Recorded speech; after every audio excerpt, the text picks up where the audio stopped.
அனைத்து ரயில் நிலையங்களிலும் பிளாஸ்டிக் மேலாண்மை விதிகளை கடைபிடிக்க ரயில்வே வாரியம் உத்தரவிட்டுள்ளது. பிளாஸ்டிக் பாட்டில்களை பொடியாக்கக்கூடிய இயந்திரத்தை அனைத்து ரயில் நிலையத்திலும் வைக்க வேண்டும் எனவும் ஆணையிடப்பட்டுள்ளது.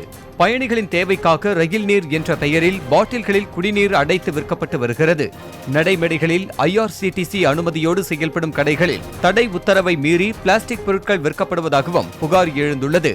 இதையடுத்து கட்டாயமாக பிளாஸ்டிக் பொருட்களை தவிர்க்க வேண்டும் என்று IRCTCக்கு அறிவுறுத்தப்பட்டுள்ளது. ரயில் நிலையங்களிலும் நீண்ட தூரம் செல்லும் ரயில்களிலும் உள்ள உணவகங்கள் பிளாஸ்டிக் மேலாண்மை விதிகளை முறையாக பின்பற்ற வேண்டும் எனவும் கூறப்பட்டுள்ளது.